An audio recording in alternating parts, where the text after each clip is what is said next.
बिस्मिल्लाहिर्रहमानिर्रहीम अस्सलाम वालेकुम। पाकिस्तान सुपर लीग सीज़न 8 जे हवाले सां सिंध टीवी न्यूज़ जी ख़ुसूसी ट्रांसमिशन में हिकु भेरो ॿीहर भलीकार। नाज़रीन, पाकिस्तान सुपर लीग सीज़न 8 जा दिलचस्प मुक़ाबला हिन वक़्तु जारी आहिनि, जिते अॼु मैच नंबर 12 खेॾी वेंदी, जंहिंमें इस्लामाबाद यूनाइटेड जो मुक़ाबलो थींदो पेशावर ज़ल्मी सां।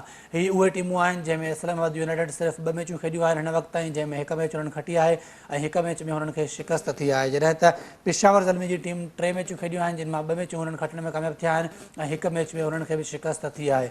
अॼु इन्हनि ॿिन्ही टीमुनि जो मुक़ाबलो आहे नेशनल स्टेडियम कराची में, ऐं उनखां अलावा पाण ॻाल्हि कंदासीं गुज़िरियल ॾियारे जेका मैच थी, यानी कि मैच नंबर 11 उहा हुई मुल्तान सुल्तान्स ऐं कराची किंग्स जे विच में। मुल्तान सुल्तान्स ऐं कराची किंग्स उहे टीमूं आहिनि जंहिं 5 मैचूं खेॾियूं आहिनि ऐं मुल्तान सुल्तान 5 मैचुनि मां 4 मैचुनि में कामयाबी हासिल कई आहे, हिकु मैच में हुननि खे शिकस्त थी आहे, जॾहिं त कराची किंग्स खे 4 मैचुनि में शिकस्त थी आहे ऐं सिर्फ़ु हिकु मैच हू खटण में कामयाबु थिया आहिनि। ओवरऑल हिन ते पाण ॻाल्हि ॿोल कंदासीं। हिन ते ॻाल्हि ॿोल करण लाइ असांखे हिन वक़्तु स्टूडियो में जॉइन कयो आहे सीनियर स्पोर्ट्स एनालिस्ट आहिनि आमिर सरफराज साहब। सर अस्सलाम वालेकुम। सर बहुत शुक्रिया प्रोग्राम में वक्त देने के लिए। सर हम सबसे पहले बात करेंगे कल के मैच के हवाले से, जहां पर मुल्तान सुल्तान अनस्टॉपेबल है, उनको रोकना नामुमकिन लग रहा है इस वक्त, और कल भी वो जितने में कामयाब रहे हैं, कैसे देख रहे हैं? मेरा ख्याल ये है कि ये दूसरा मैच है कि जिसमें किसी टीम की शिकस्त के ऊपर अफसोस हुआ है। एक जो 2 दिन पहले कोयटा का मैच हुआ था, वो कोयटा को जीतना चाहिए था और बड़ी पैथेटिक उनकी परफॉर्मेंस थी, 60-65 रन से वो मैच हारे थे। और उसके बाद कल के मैच का बहुत अफसोस है कि कराची की टीम ने अपनी शिकस्त से निकल कर एक मैच को जीता था प्रीवियसली, और उसके बाद जब कल मैदान में वो उतरे, हालांकि इसमें कोई शक नहीं कि दूसरी टीम जो थी वो ज़्यादा बेहतर थी उनके मुकाबले में मुल्तान सुल्तान की, लेकिन वो ऐसी पोजीशन में चले गए थे, जेम्स स्मिथ ने वहाँ उनको पहुँचा दिया था कि जहाँ से वो मैच जीत सकते थे। 3 परफॉर्मेंसेस उनकी टीम से अच्छी नहीं हो सकी, जिसमें हैदर अली का राना बॉल रन ना करना, शुएब मलिक जिन्होंने जो है वो फिनिश नहीं कर सके मैच को, और बैन कटिंग जो दूसरा मैच है कि आखिर में उनको मौका मिला था हीरो बनने का, और कोई बहुत बड़ी एफर्ट नहीं करनी थी, लेकिन वो उसके बावजूद जो है 2 या 3 बार जेम्स ना बैन कटिंग को मौका मिला है हीरो बनने का, लेकिन और दोनों मरतबा वो नाकाम रहे हैं। तो क्या कराची किंग्स को क्या हम मोस्ट अनलकी टीम कह सकते हैं, क्योंकि वो जीत के करीब आ जाते हैं लेकिन फिर वो फिनिशिंग जो टच है वो नहीं दे पाते? मैं ये समझता हूँ कि अब बैन कटिंग के सिलेक्शन को ज़रा सा रिव्यू करना पड़ेगा, क्योंकि 2 मैचेस के अंदर वो परफॉर्म नहीं कर सके, बहुत ज़्यादा बॉलिंग कंज्यूम की। कल भी गालिबन 12 गेंदों पे 10 रन या 10 गेंदों पे 12 इस तरह से उन्होंने स्कोर किया है, और गालिबन 4 रन चाहिए थे जब वो आउट हुए। बिल्कुल। तो इस स्टेज पे ये मुतवातिर हो रहे हैं, और जो एक मैच और भी पहले हुआ था जिसके अंदर अगर वो ज़रा सा अपना स्ट्राइक रेट बेहतर कर राना बॉल से ऊपर चले आते तो कराची की टीम जीत जाती। तो मुझे लगता है कि उनको जो है थोड़ा सा इस वक्त सर कराची की बैटिंग पे आएंगे, लेकिन उससे पहले अगर कराची की बॉलिंग की हम बात करें तो जिस तरीके से मोहम्मद रिजवान शुरू में खेले थे, 50 गेंदों पे 50 रन थे उनके, लेकिन जो दूसरी 50 उन्होंने मुकम्मल की है, जब तक वो सेंचुरी पे पहुंचे तो सिर्फ 18 गेंदों उन्होंने खेली हैं। तो क्या कहेंगे, जो बॉलिंग होती है डेथ बॉलिंग में एक भी यॉर्कर हमें नज़र नहीं आया, आखिरी 4 ओवर्स में एक भी यॉर्कर बॉल हमें कराची किंग्स तरफ नज़र नहीं आया। यकीनी तौर पे कराची की बॉलिंग की स्ट्रेंथ जो है वो बहुत कम है, और उसके अंदर मतलब जाहिर है कि वो जो तेज़ बॉलर भी हैं उसमें वो ऑलराउंडर आमिर यामीन पे ज़्यादा इंहिसार कर रहे थे, और जो दीगर बॉलर हैं वो परफॉर्म नहीं करवा रहे। सर अब आमिर यामीन का आपने नाम लिया है तो मैं यहीं से सवाल करूंगा। आमिर यामीन पाकिस्तान के लिए भी खेल चुके हैं और मुसलसल कराची के साथ भी है, लेकिन उनमें कोई भी हम इम्प्रूवमेंट नहीं देख रहे, क्योंकि वो एक ऐसे प्लेयर थे, शायद हम सोच रहे थे कि शायद अब्दुल रज़ाक, अजहर महमूद, इन जैसे एक ऑलराउंडर पाकिस्तान को मिल जाए। ना फ़हीम अशरफ परफॉर्म कर पा रहे हैं, ना अमाद भट्ट, ना अनवर अली, बिलावल भट्टी, जितने भी आए सारे फास्ट बॉलिंग ऑलराउंडर नाकाम है, और आमिर यामीन बिल्कुल एक्सपोज हो गए आज। देखिए 2 चीज़ें होती हैं, जिस वक्त आप ये सोचने लग जाते हैं ना कि मैं मुकम्मल हो गया हूँ, या मैं क्रिकेटर बन गया हूँ, या मैं प्लेयर हो गया हूँ, वहाँ से सवाल शुरू हो जाता है। और आमिर यामीन के साथ भी गालिबन यही हुआ था, और जितने भी नाम आपने लिए उनके साथ भी यही हुआ। और जब आप एक चीज़ में पड़ जाते हैं ना, थोड़ा बैटिंग कर लूँ, थोड़ी बॉलिंग कर लूँ, और मतलब कभी इस तरह से करके चलूँ, तो आपको रिजल्ट वो नहीं मिलते हैं। आपको चाहिए ये कि अगर आप ऑलराउंडर बनना चाह रहे हैं तो या तो बॉलिंग ऑलराउंडर बने या आप बैटिंग ऑलराउंडर बने, और उसमें जो सबसे अहम बात है वो ये है कि आप किसी एक चीज़ के अंदर जो है ना परफेक्शन लेकर आएँ, और उसके बाद फिर दूसरी तरफ सोचना शुरू करें।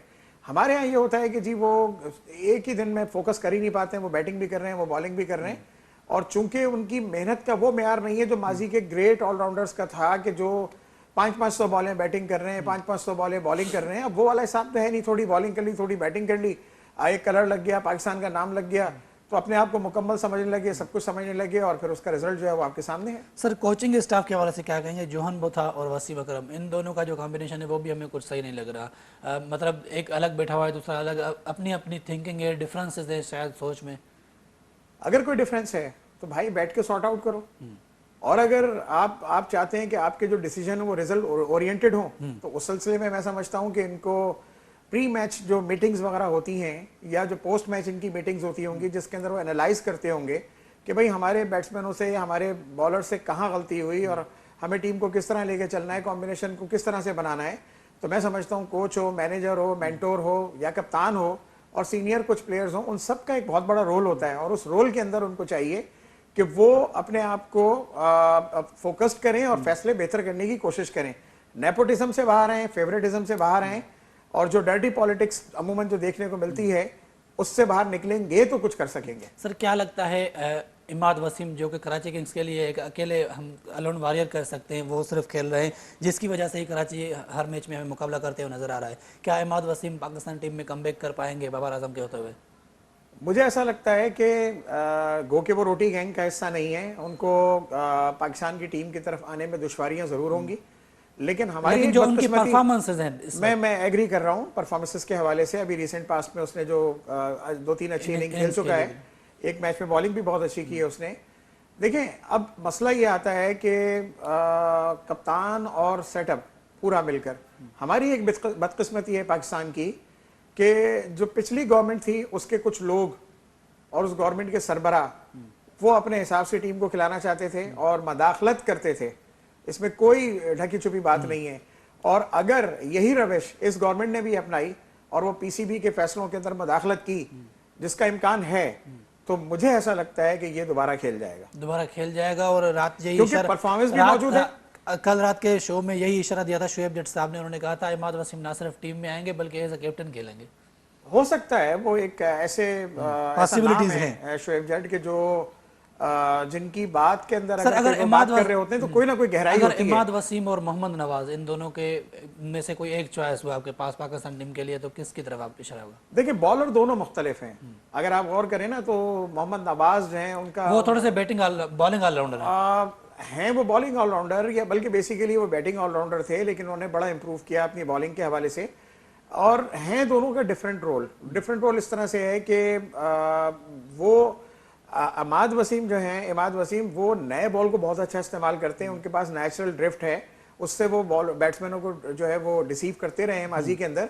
लेकिन इमाद वसीम के बॉलिंग के अंदर एक प्रॉब्लम यह है कि जब एक बैट्समैन उनको रीड कर चुका होगा, और दुनिया कर चुकी है रीड, वो प्रेडिक्टेबल हो गए हैं, तो अगर वो अपनी बॉल के अंदर स्पिन नहीं लेकर आएंगे तो इतना सक्सेसफुल नहीं होंगे। आज वो सिर्फ एक leg spin, left arm leg spinner Orthodox जो होता है वो डेवलप कर लें तो वो आज से ज्यादा कहीं बेहतर बॉलर की सूरत में आपको नजर आएंगे। लेकिन अगर उन्होंने वही रविश रखी और वो सिर्फ वही आर्मर्स के ऊपर और जो बॉल ड्रिफ्ट उनका होता है, अगर उसको ही लेके चलते रहे, तो फिर वो जो रिफ्लेक्स शॉट लगते हैं उनको वो खींच कर जो है स्वैग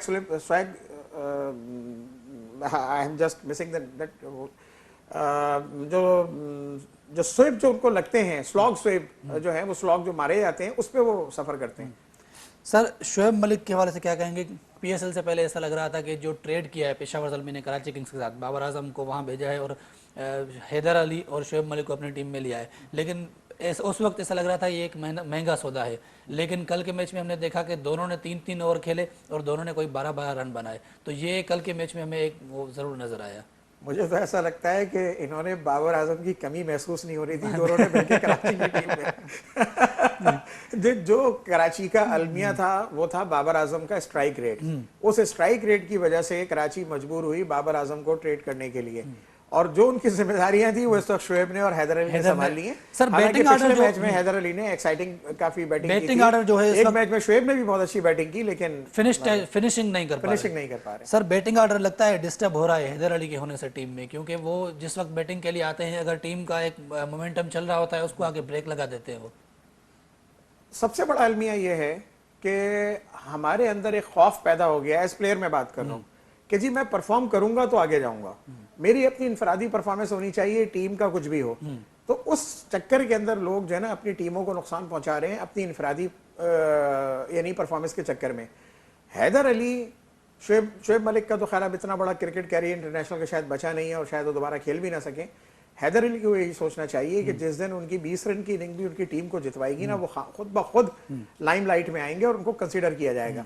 लेकिन अगर वो इसी रविश के साथ खेलते रहे कि वो अपनी एक काइंड ऑफ सेल्फिश इनिंग खेलते रहे और अपने रनों के चक्कर में पड़ गए कि मैं आउट ना हो जाऊं तो मेरे रन रुक जाएंगे और मैं फिर कैसे आगे जाऊंगा, तो वो ना सिर्फ उनको इनफरादी तौर पर नुकसान पहुंचा रहे हैं बल्कि उनकी टीम को भी नुकसान पहुंचा रहा है। सर, कल के मैच में जब मैच जैसे ही खत्म हुआ तो केरन पोलार्ड से इंटरव्यू में पूछा गया तो उन्होंने यही कहा कि हैदर अली को उस वक्त अपनी विकेट सेक्रीफाइस करनी चाहिए थी। जो रनआउट उन्होंने करवाया जेम्स विंस को, अगर वो खुद रनआउट हो जाते तो शायद कराची किंग्स ये मैच 17 ओवर में भी जीत सकता था। बहुत इंपॉर्टेंट बात की है। मैं समझता हूं कि उसको कहते हैं टीम स्पिरिट। इसी बात के ऊपर मुझे एक वाकया याद आ गया कि सलीम मलिक गालिबन एक टेस्ट मैच के अंदर या किसी मैच के अंदर 90s में बैटिंग कर रहे थे और उनके सामने जो बैट्समैन था वो था जावेद मियांदाद। जावेद मियांदाद ने कुछ शॉट खेलने की कोशिश की और सलीम मलिक जो है ना दूसरे एंड से भाग के आ गए। जावेद मियांदाद अपनी क्रीज से नहीं निकले थे, लेकिन उसके 100 करवाने के लिए मियांदाद जैसे बड़े प्लेयर ने, जो सलीम मलिक से कई गुना बड़ा प्लेयर था, उसने अपनी विकेट को सेक्रीफाइस करके एक टीम मैन होने का सबूत दिया। ये तो कल का बच्चा है एक तरह से। और जेम्स विंस जैसा नाम, और जिस तरीके से जेम्स विंस खेल रहा था उस मैं वही वक्त अर्ज कर रहा हूं 220 के स्ट्राइक रेट से खेला आप मैं कहता हूं कि हैदर अली का कद बढ़ जाता कि अगर वो सेक्रीफाइस करता। मियांदाद की वो एफर्ट, वो सेक्रीफाइस आज 30 साल के बाद भी हमें याद है, तो हम भी कल हैदर अली को याद रखते कि यार तुमने क्या काम किया। सर, हमने देखा है एसपीएसएल में जो फॉरेनर्स हैं वो जो फास्टेस्ट 50 का जो एक चार्ट दिखाते हैं जिसमें 5 शुरू के नाम थे वो फॉरेनर्स के थे, कोई पाकिस्तानी उसमें नहीं था। और जिस तरीके से कल जेम्स विंस ने पावर प्ले खेला है या जो 220 के स्ट्राइक रेट से, जिसमें 6 छक्के और 7 चौके शामिल हैं, उसके स्ट्राइक रेट से खेला है, तो वो शो कर रहे हैं, पाकिस्तानियों को बार बार बता रहे हैं कि पावर प्ले किस तरह खेला जाता है, T20 किस तरीके से खेला जाता है। तो इससे क्या सबक सीखना चाहिए, क्योंकि फास्टेस्ट 50 में शुरू के 5 में कोई भी नाम पाकिस्तानी नहीं था। देखिए, अलमिया ये है कि जो पाकिस्तान के सबसे ज़्यादा खेलने वाले जो प्लेयर्स हैं, ओपनर, एज ए ओपनर जो आ रहे हैं चंद एक को छोड़ के, वो सारे के सारे वो हैं कि जो अपनी पोजीशन जो है वो नेशनल टीम के अंदर सीमेंट करने के लिए कोशिशों में लगे रहते हैं। हमारा हमेशा से इख्तिलाफ ये रहा है कि अगर बाबर आजम या खासतौर पर रिजवान सर्किल के बाद भी छक्के मार लेते हैं तो वो सर्किल क्यों ज़ाया करवाते हैं? जब आपके बैट्समैन अपने जहां पे रन्स करने का मौके ज्यादा होते हैं कि आपकी हाफ हिट भी जो है वो सर्कल से बाहर जाती है और रन्स मिल जाते हैं, आप उसमें चांस नहीं लेते हो। और हर प्लेयर पाकिस्तान का जो है वो हमेशा यही करता है कि वो आके पहले अपने 20-30 रन करके अपनी पोजीशन को जस्टिफाई करता है, अपने सिलेक्शन को जस्टिफाई करता है और उसके बाद जो है ना सोचता है कि चलो यार 30-40 रन मेरे लग गए, 50 मेरा हो गया, तो अब मैं खुल के खेलूं। ये सेल्फिशनेस निकलनी चाहिए। अगर आप फेयरलेस होकर खेलेंगे तो आपकी अल्टीमेटली आपकी टीम को उससे फायदा पहुंचेगा। सर, कल के मैच में हमने देखा है कि मोहम्मद रिजवान शुरू में बहुत स्लो खेले थे, लेकिन उनका साथ दिया था शान मसूद ने, और शान मसूद ने एक ज़बरदस्त इनिंग खेली और उन्होंने 50 भी स्कोर की। तो क्या लगता है कि जब तक बाबर के साथ हारिस होंगे, खेल रहे होंगे, टॉम कोलर, कैडमोर होंगे, या फिर नीचे आकर जो दूसरे साइम अयूब हैं जो तेज़ खेलने वाले हैं, तो बाबर पे प्रेशर रिलीज हो जाता है और वो अपनी 50 कर लेते हैं। इसी तरीके से रिजवान के पास शान मसूद है, डेविड मिलर है, रायली रूसो है, तो इन दोनों पे कोई प्रेशर तो नहीं है, अपने ऊपर से प्रेशर रिलीज करवा रहे हैं और दोनों अपनी 50s मुकम्मल कर रहे हैं और फिर बोलेंगे कि हमने स्कोर अच्छा कर लिया, 50s कर ली और पाकिस्तान टीम में आ जाएंगे। देखिए, मसला ये है कि अगर आप गौर करें ना, ये इसको मैं कोई बाजारी सा या जो मैदानों, क्रिकेट के मैदानों में हम अल्फाज इस्तेमाल करते हैं वो इस चैनल पे नहीं करना चाहूँगा। एक छोटी सी बात आपको कहूँ, ये है एक तरह की चालाकियाँ, और वो चालाकियाँ ये हैं कि आपको पता है कि जब रिजवान और बाबर एक साथ बैटिंग करने के लिए आएंगे तो स्ट्राइक रेट हमारा क्या होगा। वो अगर शान मसूद रन्स कर रहा है, उसके साथ जो रोजो है अगर वो रन्स कर रहा है, या मिलर अगर रन्स कर रहा है तेज, तो ये रिलैक्स हैं, ठीक है ना। इसी तरह बाबर आजम के साथ के बाद भी उन्होंने ऐसे प्लेयर को रखा हुआ है जिसमें ब्रेथवेट है, पोलार्ड है, तो प्रेशर तो रिलीज होता रहेगा। अब उसमें क्या हो गया, आपने एक रोल संभाल लिया कि मैं 20 ओवर बैटिंग करके 70-60 रन 80 रन करके चला जाऊंगा, बाकी पूरी टीम 150 रन करे और हम मैच जीत जाए और मेरा नाम हो जाए। तो सर यहीं से अब आप एक बात में मेरे जहन से निकल ना जाए। देखिए, पाकिस्तान टीम की फॉर्मेशन जो की थी वो क्या की थी, आपने खुशदिल शाह को रखा हुआ था, आपने इफ्तिखार को रखा हुआ था, आपने आसिफ अली को रखा हुआ था। ये 3 बैट्समैनों का एक साथ एक फॉर्मेट के अंदर रखना, वो क्या जवाब था उसका जवाब सिर्फ एक था कि जो ये मैच करके आएंगे ना स्ट्राइक रेट के हवाले से पावर के अंदर, तो इनसे हिटें लगवा के इनका चाहे कैरियर खत्म हो जाए, ये 20 रन की एवरेज से रन ना कर सके और फिर बीच में जो है ना अपनी जगह को मुस्तहकम करते हुए चले जाए। ये सबसे बड़ा अलमिया चलिए है सर, हमारा। आज के मैच पे आ जाते हैं। आज के मैच में इस्लामाबाद यूनाइटेड और पेशावर ज़ल्मी की टीमें आमने सामने, और इस्लामाबाद ने अभी तक सिर्फ 2 ही मैचेस खेले हैं और सब देखना चाहते हैं इस्लामाबाद को। मेरे ख्याल में इस्लामाबाद की जो टीम है उनकी फॉर्मेशन बहुत अच्छी है, उनके पास अच्छे ऑलराउंडर्स मौजूद हैं, एक्साइटिंग बैट्समैन मौजूद हैं, और इस T20 फॉर्मेट को जो ज़्यादा जिनकी आप समझते हैं कि डिमांड होती है या सूटेबल हैं, उन प्लेयर्स को वो लेके चल रहा है। तो मेरा ख्याल ये है कि इस्लामाबाद यूनाइटेड की टीम गो के एक मैच हार गई है, अगर वो थोड़ा सा उनका एक कॉम्बिनेशन बन जाए और उनके प्लेयर्स जो हैं वो क्लिक कर जाएं, तो वो किसी भी टीम को सरप्राइज कर सकते हैं, चाहे वो मुल्तान सुल्तान हो, चाहे वो लाहौर की टीम हो। ये दोनों टीमें इस वक्त आपको टॉप पे नजर आ रही हैं परफॉर्मेंस के हिसाब से, मुल्तान और लाहौर, लेकिन इस्लामाबाद को आप रूल आउट नहीं कर सकते। ये किसी वक्त भी जो है किसी भी टीम को शिकस्त दे सकती है। सर, आखिरी सवाल होगा मेरा आपसे आज के मैच के हवाले से। सबसे पहले तो प्रेडिक्शन चाहूंगा, और उसके अलावा कौन से की प्लेयर हो सकते हैं दोनों टीमों में? आप बताइए कि कौन सी टीम आज आप जीतता हुआ देख रहे हैं? मुझे बाजार ऐसा लग रहा है कि Islamabad is going to win.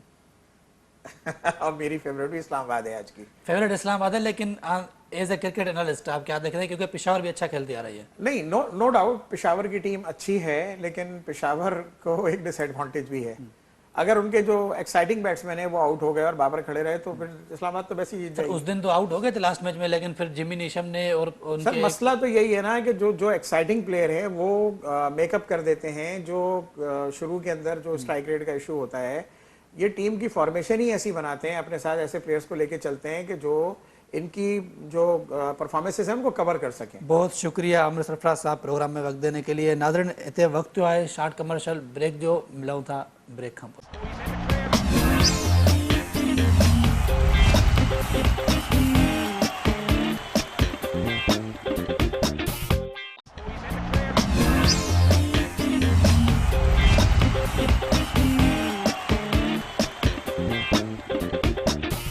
Welcome back. नाज़रीन, ट्रांसमिशन जे सिलसिले खे अॻिते वधायूं था। हिन वक़्तु असांखे जॉइन कयो आहे सीनियर स्पोर्ट्स जर्नलिस्ट आहिनि अब्दुल गफ्फार साहब। सर, बहुत शुक्रिया प्रोग्राम में वक्त देने के लिए। सर, सबसे पहले हम बात करेंगे कल के मैच के हवाले से, उसके बाद हम आज के मैच पे आएंगे। क्या देख रहे हैं, कराची किंग्स कौन सी गलती कर रही है, या फिर अनलकी टीम है क्योंकि क्लोज आते हैं फिर मैचेस हार जाते हैं? बहुत शुक्रिया जमशेद, और दोनों ही बातें, क्योंकि देखें ना, अगर 3 मैच उनके बिल्कुल लास्ट बॉल तक गए और उन्होंने बड़ी फाइट की, लेकिन मसला ये है कि अगर आप पूरा जूम आउट करके देखें तो लास्ट सीजन 10 में से 9 मैच हारे, अब 5 में से 4 हार गए। तो आई थिंक हर चीज किस्मत पे डालना भी ठीक नहीं होगा। हाँ, ये हम कह सकते हैं कि दे फॉट वेल, लेकिन देखिए बड़ी टीमें जो चैंपियंस टीम होती हैं, जैसे मुल्तान सुल्तान ने भी कल उस सिचुएशन से मैच निकाल लिया, पेशावर ज़ल्मी ने भी अपना मैच इनके खिलाफ निकाल लिया था। इसी तरह एक और मैच जो ये हारे, मुझे अभी याद नहीं आ रहा कोयटा वाला तो कौन सा, वो भी इसी तरह ये हार गए। सो आपको तो टी20 में मार्जिन ही इतना, आप देखें ज्यादातर T20 लीग दुनिया भर में जो होती हैं ये इंटरनेशनल मैचेस, बहुत कम मार्जिन होता है, क्योंकि 20 ओवर की ग्रिड में 1-2 रन 1-2 विकेटों से आप जीतते हैं। ये मार्जिन T20 में हमेशा रहेगा। ये मैं जरूर कहूंगा कि दाद देनी पड़ेगी माज वसीम की और कराची टीम की कि उन्होंने मुकाबला बड़ा अच्छा किया। लेकिन जमशेद, आई थिंक कराची के फैन से अगर आप पूछें, और ये हम तो खैर पाकिस्तान टीम में तो बड़े जज्बाती होते हैं, बट जहरी बात है फ्रेंचाइज क्रिकेट में जो फैन फॉलोइंग है वो भी बड़ी जज्बाती होती है। तो उनके लिए तो बड़ा हार्ट ब्रेकिंग है कि इतनी बड़ी टीम, इतना बड़ा शहर, पाकिस्तान का सबसे महंगी सर, टीम। कराची के जो बैटर्स हैं 1 बाय 1 उनकी परफॉर्मेंस से बात करेंगे, लेकिन उनसे पहले अगर उनकी जो बॉलिंग है उस पर बात की जाए तो आखिरी के डेथ ओवर्स थे, रिजवान शुरू में बहुत स्लो खेले थे, लेकिन डेथ ओवर की जो बॉलिंग थी कराची किंग्स की, वो बिल्कुल एक भी यॉर्कर हमें नजर नहीं आया, और वहां पर शायद जो रन्स लीक हुए हैं तो शायद डेथ बॉलिंग इतनी अच्छी नहीं की गई, क्योंकि मोहम्मद आमिर भी इनके पास नहीं है, आमिर यामीन पे ज्यादा इन्हिसार कर रहे हैं, आकिफ जावेद पे, तो वो इतने एक्सपीरियंस बॉलर नहीं है, और आमिर यामीन की बॉलिंग में इंप्रूवमेंट हमें अभी तक नजर नहीं आई। जमशेद, आपने बड़ा सही बात की। देखिए मोहम्मद रिजवान जो बैटिंग करते हैं ना, वो उनका रोल डिफाइन है, मतलब उनको ये कहा गया है पाकिस्तान टीम में भी और मुल्तान सुल्तान में भी कि आपने बेस बनानी है, और फिर बेस में बन जाती है तो उसके बाद ना सिर्फ वो खुद एक्सीलरेट करते हैं, बल्कि आपको पता ही है कि उनके पास क्या कमाल की मिडल ऑर्डर है, इसको दुनिया की किसी को हरा सकते हैं। तो मुझे कराची किंग्स में ना जमशेद एक प्रॉब्लम नजर आ रही है। जिस तरह आपने रिजवान का मेंशन किया कि वो तो शुरू में स्लो खेलते हैं बट वो बेस बनाते हैं, ठीक है, और ये इसलिए वो रोल डिफाइन है तो जीत भी रहे हैं। कराची में मैच कौन फिनिश करेगा, ये मुझे रोल समझ नहीं आ रहा, क्योंकि इमाद हो, शेख मलिक हो, मैच लंबा जरूर हो रहा है बट मैच फिनिश नहीं हो रहा।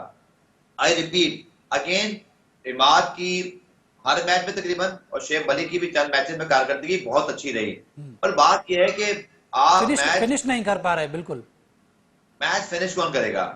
दूसरा, आपका जो मिड ऑर्डर है उसमें स्पेशली जो, अगर आप कल का मैच देखें जमशेद, बहुत सारे लोग तो ये बात कर रहे हैं कि वो अनलकी हैं, बट आप खुद बताएं, जेम्स विंस जो रन आउट हुए, क्या वो रन आउट होने चाहिए थे? क्या बिल्कुल नहीं हैदर होना अली को चाहिए, बिल्कुल। चाहिए उस थी? वक्त हैदर अली को सेक्रीफाइस कर देने चाहिए थे अपनी विकेट। बिल्कुल। और दूसरा, आप ये देखो कि यार इतना अच्छा स्टार्ट मिलने के बाद माफ कीजिएगा, आपको जो है वो मिडल ओवर्स में स्लो तो होने नहीं चाहिए था। अगर आपको याद हो जमशेद, तो जब कोयटा ग्लेडिएटर्स और पेशावर जल्मी का मैच था तो 154 रन से सिर्फ, और बाबर जब आउट हुए, नवाज ने उसका आउट किया, 4 विकेटें गिर गई थी जल्मी की। हम्म, बट डी नेशम और रॉबमन पावल ने जो पार्टनरशिप बिल्कुल। की थी, 335 रन बनाए थे उन्होंने, लगभग 60 रन की पार्टनरशिप थी। बट आप देखो तो उन्होंने जॉब डन कर दी थी, उन्होंने मैच को वहां फिनिश किया था। सर, जब पीएसएल वो आउट हुए पीएसएल थे, सीजन 8 से पहले यही सवाल मैंने आपसे किया था। मैंने कहा था जो ट्रेड किया है पेशावर जल्मी और कराची किंग्स ने, तो शायद महंगा सौदा किया है पेशावर जल्मी ने। लेकिन जो कल परफॉर्मेंसेज रही है हैदर अली की और शोएब मलिक की, दोनों ने तकरीबन 3-3 ओवर ही खेले और 12 या 13 रन बनाए दोनों ने। देखिए प्लेयर अच्छे हैं, और ये ट्रेड तो देखें लीग का हुसन है। मैं ये तो नहीं कहूंगा कि वो अच्छे प्लेयर नहीं है, या दलमी के पास अच्छे थे या यहाँ लेकिन नहीं है, कल ये के मैच में गलत है। शायद वो अच्छा नहीं खेले दोनों। अब मैं ये कह रहा हूँ कि आपको ना T20 में, जमशेद, मुझे लगता है कि हमारी हमारी क्रिकेट में भी लोगों को समझने की जरूरत है कि जो खड़ा है ना मैच वो फिनिश करे। जैसे मैं आपको मिसाल दे रहा हूँ जिमी नेशम और रॉबमन पावल की, कि उन्होंने ये नहीं किया कि आखिरी 3 ओवर में वहाब या शनाका आके छक्के मारेंगे। उन्होंने जब तक वो खेल रहे थे रन रेट से अबव चले गए। उससे होता ही है कि आपको याद होगा कि नसीम और हसनैन ने आउटस्टैंडिंग बॉलिंग की, लेकिन वहाब और शनाका ने उनके ओवर खेले सुकून से, डॉट बॉल की, क्योंकि प्रेशर ही नहीं था। इवन इवन फिर के वो हमने देखा 17वां ओवर जो था वहाब रियाज ने बिल्कुल मेडन भी किया है मोहम्मद हसनैन का। बिल्कुल जमशेद, देखिए रिक्वायर्ड रन रेट अगर आप कंट्रोल में रखेंगे ना, आप देखें मैच का रिक्वायर्ड रन रेट था ऑलमोस्ट 10, हम्म, विंस खेल रहे थे 12 पे। लेकिन आप मिडिल ओवर्स में अगर देखो, जब विंस आउट हुए तो उसके बाद रिक्वायर्ड रन रेट 14 तक चला गया। ये थी कराची की शिकस्त की असल वजह। इमाद वसीम की परफॉर्मेंस के हवाले से क्या कहेंगे? क्या इमाद वसीम लगता है कि पाकिस्तान टीम में कमबैक कर पाएंगे? देखें आउटस्टैंडिंग बैटिंग कर रहे हैं, एक बहुत मेच्योर हेड है, लगता है जैसे बहुत तपी तुली वो कैलकुलेटेड क्रिकेट खेलते हैं। उनको बैटिंग में पता है मेरे शॉट्स कहाँ हैं, कभी आप उनको रैश शॉट खेलते हुए आउट नहीं होंगे, अपनी विकेट को संभाल के रखते हैं, बॉलर अच्छे खासे हैं। सो मोहम्मद नवाज और शादाब खान बहुत अच्छा करते आ रहे हैं। आपको पता है कि इन दोनों को ऊपर भी इस्तेमाल किया जाता है। बट आपने बिल्कुल ठीक कहा, इस परफॉर्मेंस के बाद Imad Wasim definitely knocking the door on Pakistan team. Sir, कल जो पावर प्ले खेला है स्पेशली जेम्स विंस ने, और जिस तरीके से ऑल फॉरेनर्स ने, जो ग्राफ दिखाया जाता है फास्टेस्ट 50 का, उसमें पांचों के पांचों में फॉरेनर्स नजर आए, तो क्या उनसे हमें ये नहीं सीखना चाहिए था कि पावर प्ले किस तरीके से खेलना चाहिए, या फिर T20 क्रिकेट हमें किस तरीके से खेलनी चाहिए? क्योंकि कल भी 220 के स्ट्राइक रेट से खेल रहे थे जेम्स विंस जब वो आउट हुए। देखिए बिल्कुल आपने ठीक कहा। एक डेफिनेटली अगर आप देखो तो साइम अयूब और हारिस की परफॉर्मेंसेस भी इस तरह की है, लेकिन थोड़ा सा और लंबा खेलना चाहिए उनको ताकि थोड़ा नोटेबल हो जाए। पर भी यंगस्टर्स हैं। पर आपने बिल्कुल ठीक बात की कि हमारे प्लेयर कहाँ हैं जी, हमारे प्लेयर भी तो नजर आए ना, खासतौर पर फास्टेस्ट 50 में, या कोई 100 करें। अब 100 तो खैर रिजवान ने कर किया और 60 बॉलों पे किया और बहुत अच्छा किया। लेकिन मैं ये जरूर कहूंगा कि बैटिंग में हमें ना टैलेंट तलाश करने पड़ेंगे और रोल डिफाइन। देखें अगेन वही बात है कि क्या प्लेयर जैसे खेल रहे हैं वैसे खेलते हैं, या वो खुद से खेल रहे हैं। मेरे ख्याल में फॉरेन प्लेयर्स को शायद आप कहते नहीं हो कि तेज खेलो, वो खुद अपना रोल डिफाइन, उनको पता होता है कि मैंने कैसे खेलना है। आई थिंक हमें थोड़ा सा माइंडसेट चेंज करने की जरूरत है पावर प्ले के अंदर, और जहां मर्जी हम खेलें कि हम तेज खेलें। सर, मुल्तान के क्राउड के हवाले से क्या कहेंगे? क्योंकि कराची में जितने मैचेस थे तकरीबन 30% भी क्राउड नहीं आ रहा था। कल मुल्तान का जो स्टेडियम था वो खचाखच भरा हुआ था। मुल्तान के क्राउड को दाद देनी पड़ेगी। हमारे जो बड़े शहर हैं, खासतौर पर कराची, तो यहाँ पर शायद लोगों के पास बड़े और मसरूफियात हैं कुछ है, लेकिन ये बहरहाल मैं समझता हूँ हर मैच हाउसफुल होना चाहिए चाहे कराची हो। चूंकि देखें ब्रांड मजा कितना आता है। जमशेद, आप और मैं भी अक्सर मीडिया बॉक्स में बैठे होते हैं, तो हम भी डेली इसलिए भी जाते हैं कि मैच तो कवर करें, लेकिन हमारा एक अपना इंटरेस्ट भी होता है इंटरनेशनल क्रिकेट जैसा, कि मजा आता है, मैच अच्छा हो रहा होता है, नया टैलेंट देखने को मिलता है। आप और मैं वहां ऑब्जर्व करते हैं, फिर लोगों से बात करते हैं। सो लोगों को ये रियलाइज करना चाहिए कि ये हमारी अपनी क्रिकेट है, ये हमारी अपनी लीग है। बड़ी मुश्किलों से पाकिस्तान में इंटरनेशनल क्रिकेट वापस आई थी, तो इसको भरपूर एंजॉय करें। मुल्तान के लिए तो शाबाश है भाई, उन्होंने, आपको याद होगा जमशेद, जब इतनी सख्त गर्मी थी पाकिस्तान वेस्ट इंडीज सीरीज में, जून जुलाई, या मुझे याद है, उसमें भी ग्राउंड भर दिया था। तो मैं तो बहुत खुश हूं कि मुल्तान को ओपनिंग सेरेमनी मिली, और आई विश के कोयटा पेशावर में भी मैचेस आए। सर आज के मैच के हवाले से क्या कहेंगे, इस्लामाबाद यूनाइटेड वर्सेस पेशावर ज़ल्मी। तो पेशावर ज़ल्मी का आज इम्तिहान होगा क्योंकि जिस तरीके के बल्लेबाज हैं इस्लामाबाद के पास, तो आज के मैच के हवाले से क्या कहेंगे? देखिए बहुत अच्छा मैच होगा और आपने बिल्कुल ठीक कहा, इस्लामाबाद की अप्रोच बहुत अच्छी होती है, लेकिन थोड़ा सा एक प्रॉब्लम नजर आ रहा है कि एलिक हेल्स नहीं आए ना अभी। तो एलिक हेल्स जब तक नहीं आ रहे तो लगता है कि थोड़ी सी कमी है। रहमानुल्लाह गुरबाज तो मेरे ख्याल में आ गए, तो वो बड़े खतरनाक प्लेयर हैं, पेशावर को उन पर नजर रखनी है। लेकिन बॉलिंग थोड़ी सी मुझे इस्लामाबाद की लगता है कि वो भी उसमें चीजें ठीक होने वाली है। जैसे शादाब की फॉर्म देखें, हसन अली खेल नहीं रहे हैं, बट उनके पास वसीम जूनियर हैं, उनके पास अबरार हैं। दूसरी जगह पेशावर को अगर आप देखें तो पेशावर एक्चुअली पाकिस्तानी प्लेयर्स में फॉरेन प्लेयर की तरह किया है, क्योंकि साइम अयूब और हारिस की जो अप्रोच है वो बड़ी रिफ्रेशिंग है। वो किसी भी टीम के खिलाफ अटैक करते हैं। आपने देखा कि वो जब वो 200 रन भी चेस करते हैं मुल्तान के खिलाफ, तो उन्होंने काफी तेज खेला था। तो ये जरूर है कि एक अच्छा कॉन्टेस्ट देखने को मिलेगा और देखिए ऑन अ गिवन डे कौन अच्छी परफॉर्मेंस देता है। Sir Peshawar Zalmi on the field तो बहुत अच्छा खेल रहा है, लेकिन ऑफ द फील्ड भी वो बहुत अच्छे अच्छे काम कर रहे हैं, जिसमें वो जो कैंसर के बच्चे हैं, जो कैंसर में मुब्तला बच्चे हैं, उनसे मुलाकात हुई है उनकी, वहाँ पे तोहफ़े भी दिए उनको। तो क्या कहेंगे ये जो एक्टिविटीज़ हैं ऑन द फील्ड के अलावा ऑफ द फील्ड, उसके बारे में थोड़ा सा बताइएगा। देखिए बड़ा रोल है। आपने देखा कि पीसीबी ने भी जो कैंसर अवेयरनेस थी बच्चों की वो भी की थी। आई थिंक जब इतना बड़ा प्लेटफॉर्म सेट है तो तमाम फ्रेंचाइजीज माशाल्लाह बड़ा अच्छा काम कर रही है। पीसीबी बहुत अच्छा काम कर रहा है कि जो आपकी सीएसआर एक्टिविटीज हैं, सोशल रिस्पॉन्सिबिलिटीज हैं, सोसाइटी को जो पे बैक करना है वो जरूर होना चाहिए। और ये बच्चे जो कि कैंसर सर्वाइवर थे, आई थिंक ये बहुत खूबसूरत लम्हात थे जब उन्होंने जाके बाबर आजम से मुलाकात की, डैरेन सेमी से मुलाकात की। ये एक बहुत अच्छी, मैं कहता हूँ ये तो एक सोशल रिस्पॉन्सिबिलिटी के साथ जो हमारी सोसाइटी में हम इसको कहते हैं, हमारे मजहब में भी है, ये तो एक सवाब की नियत भी है, इसमें एक नेकी का जज्बा भी है, क्योंकि इसमें और कोई एलिमेंट नहीं है, सिर्फ उन बच्चों को खुश करना है जो मुश्किल हालात में। और हम सब लोग, मैं समझता हूँ कि इस तरह की वीडियो देख के एहसास होता है कि हमें अल्लाह का बड़ा शुक्र अदा करना चाहिए कि हम सब लोग जो सेहतियाब हैं और जो बच्चे सेहतियाब हैं। बस असल बात यह है कि इसमें अंदर की खुशी बहुत ज्यादा है और इसमें तमाम पीएसएल पंचायत, पेशावर ज़ल्मी ने बड़ा अच्छा काम किया, इसी तरह पीएसएल ने भी किया था। आई होप कि बाकी टीमें भी इंशाल्लाह करेंगी। सर आज के मैच पे दोबारा वापस आ जाते हैं, यकीनन आप तो चाहेंगे पेशावर ज़ल्मी जीते, लेकिन overall as a cricket analyst आप क्या कहेंगे, कौन सी टीम का पलड़ा आज भारी नजर आ रहा है आपको? देखिए टू बी ऑनेस्ट मेरे ख्याल में ऑलमोस्ट 50-50 कॉन्टेस्ट है, क्योंकि पेशावर, लेकिन ये जरूर है कि 3-4 पॉइंट्स हैं। इस्लामाबाद जो है उनको थोड़ा सा लेट स्टार्ट मिला टूर्नामेंट में, उन्होंने तीसरा चौथा मैच खेला था, तो उनको आज अपने आप को स्टेबल करना है। असल चीज यही है कि इस्लामाबाद की जो एक फ्लैम्बाइंट अप्रोच है उसका ज़ल्मी कैसे मुकाबला करता है। लेकिन अगर आप देखें तो मुजीब वापस आ गए हैं, मुजीब ने ज्वाइन कर लिया है, अरशद इकबाल ने बहुत अच्छी बॉलिंग की। अब ऑन पेपर, जैसे वहाब रियाज ने बड़ा अच्छा कहा था कि शायद ऑन पेपर पेशावर ज़ल्मी के पास बड़े नाम है या नहीं है, लेकिन हमें अपने पता है कि क्या हमारे रोल्स हैं। तो मुझे लगता है कि अरशद इकबाल के आने से, जो आपने देखा उन्होंने कितनी अच्छी बॉलिंग की जैसन राय गुप्तिल को, फिर Mujeeb I am very excited to see him because Rashid Khan के साथ साथ वो दुनिया के बेहतरीन स्पिनर है। इस्लामाबाद की बॉलिंग में थोड़ा सा मुझे मसला नजर आता है जिसका फायदा पेशावर उठा सकता है, but for my opinion it's a 50-50 game. दोनों टीमें बहुत जबरदस्त हैं। सर आखिरी सवाल होगा मेरा आपसे, आज के मैच से रिलेटेड तो नहीं है लेकिन कोयटा रिलेटेड से मुतल्लिक है। कोयटा की टीम जितनी बड़ी टीम है उतनी बड़ी परफॉर्मेंस उनके सामने नहीं आ रही, क्या कहेंगे, क्या कोई कॉम्बिनेशन का मसला है या फिर कोई और मसला है? देखिए दूसरा सीजन है कराची की तरह, बल्कि तीसरा जहां वो स्ट्रगल कर रहे हैं, और अब तो ऑलमोस्ट कराची वाला ही उनका हाल है। टीम इतनी बुरी नहीं है, लेकिन मैं ही समझता हूँ जमशेद के उमर अकमल को खिलाया गया, फिर हफीज अचानक से टीम में आ गए, जबकि वो पीएसएल के ड्राफ्ट में भी पिक नहीं हुए मैं थे। आपकी बात काटूंगा, आपने वही बात की ना, जैसे आपने पहले कहा कि रोल डिफाइन नहीं है, तो शायद कोयटा की टीम में भी किसी का रोल डिफाइन नहीं है। कभी मोहम्मद हफीज 8वें नंबर पर आ जाते हैं, कभी वन डाउन करते हैं, कभी टीम से ही बाहर हो जाते हैं, कभी सरफराज ऊपर आ जाते हैं, कभी सरफराज 8वें नंबर पर आते हैं, तो शायद रोल डिफाइन नहीं है इस टीम में भी। बिल्कुल, देखिए मुझे लगता है कि देखिए फॉरेन प्लेयर्स हर टीम की जान है। आप जेम बेस की देखें, कल बेट की बैटिंग देखें, राइली रोसो देखें, पेशावर ज़ल्मी में टॉम कोलर कैटमोर ने एक मैच जितवाया। उनके पास एक छुपा हुआ टैलेंट पड़ा हुआ है, विल स्मिथ। वो खेला ही नहीं करता। आई थिंक उनको कहीं ना कहीं रॉय को, विल स्मिथ को, गुप्तिल को एक साथ खिलाना ही पड़ेगा। यही मुझे उनका सोल्यूशन दिखाई दे रहा है, क्योंकि फिर इफ्तिखार नीचे मौजूद हैं, फिर हफीज की शायद जरूरत नहीं पड़ती आपको, और फिर आपके पास जो है ना सरफराज अहमद भी नीचे हैं। उनकी बॉलिंग में भी इतना मसला नहीं है। अगर आप नसीम और हसनैन को देखें तो उसमें नसीम तो दुनिया के राइजिंग स्टार्स में से हैं और हसनैन ने भी बड़ा इंप्रूव किया है। फिर उनके पास नवाज भी है। एक उनको चीज करनी है, आई थिंक विल स्मिथ लाना पड़ेगा। उनके मिडिल ऑर्डर में एक छोटी चीज नजर आ रही है कि वहां वो दमखम नहीं है जो एक बाकी टीमों में है। तो उनको विल स्मिथ को यार किसी तरह मुझे लगता है खिलाना चाहिए।